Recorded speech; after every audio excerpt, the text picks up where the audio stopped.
Great to be talking again with Geoff about what's going on in finance. Hi Bryce, good to see you.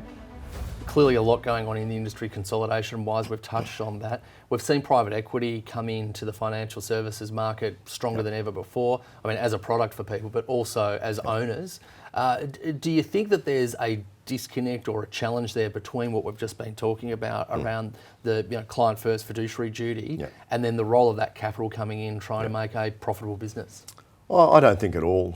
I think if you think about, early first phase PE, it was, financially engineer and flip.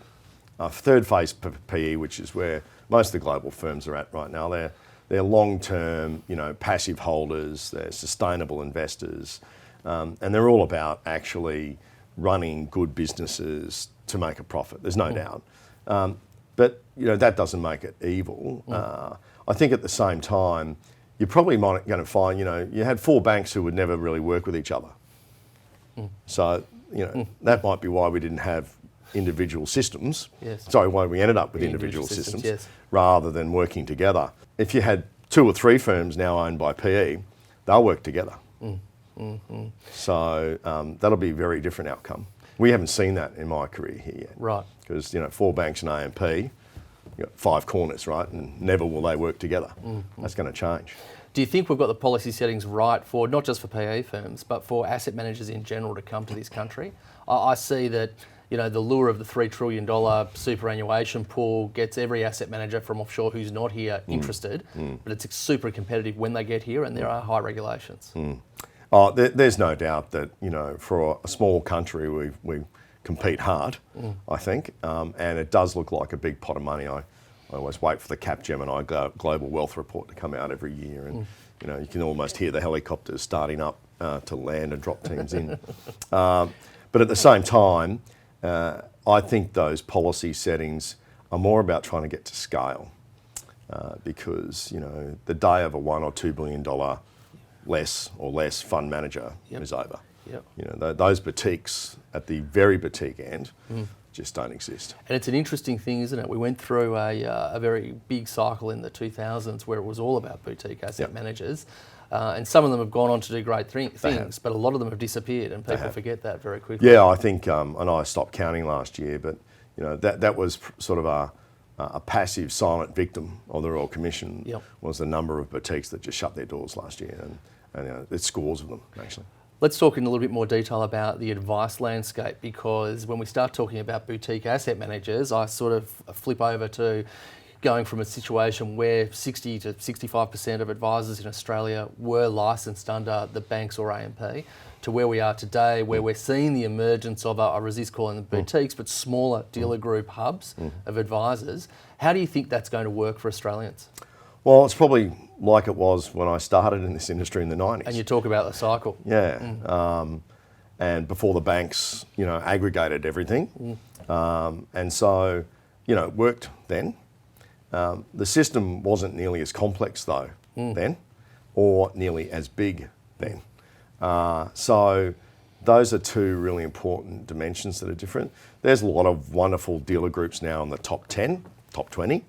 They need to find their way to get incredibly efficient in their advice practice, in their overall practice management across whether it's 30 licensees or 300 licensees. How are they going to use technology to run a profession of advice?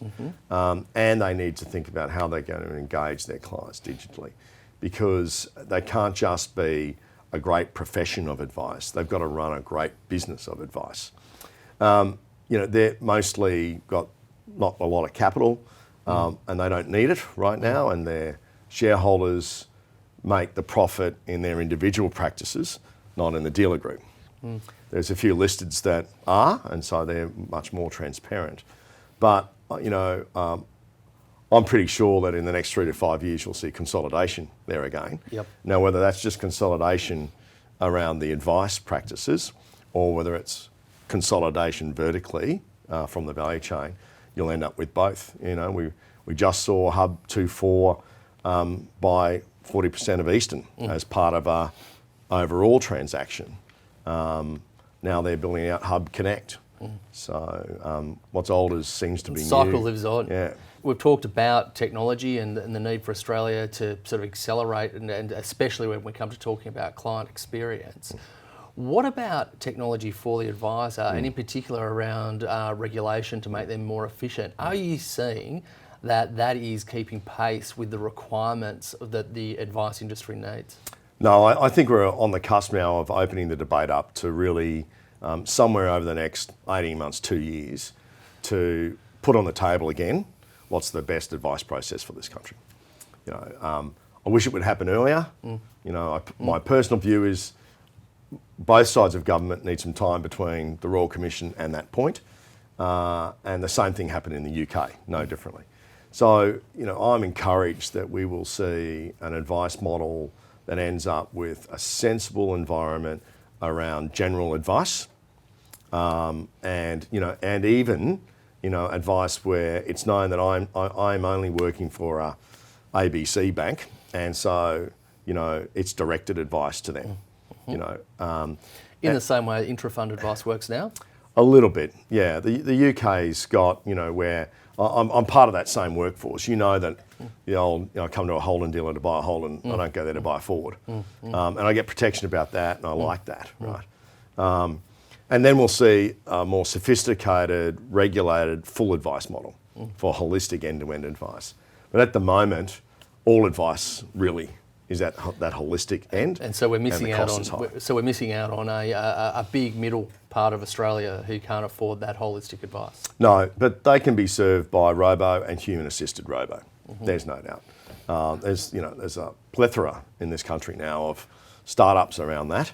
What they don't have is any clients. And so, I think particularly the industry super funds will be able to engage their clients with those tools well beyond intra-fund advice.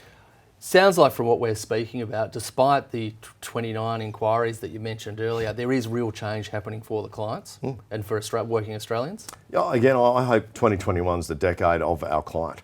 It's a great decade to be in financial services.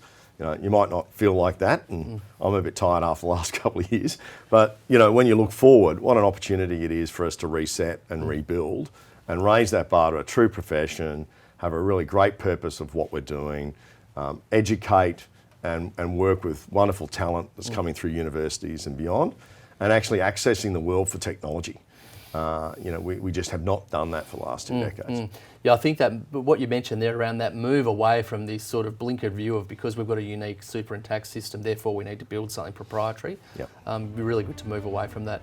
Mate, it's always a pleasure to have a talk to you and get your insights. Thanks very much for joining us. No, I enjoyed it. Thank you. Cheers.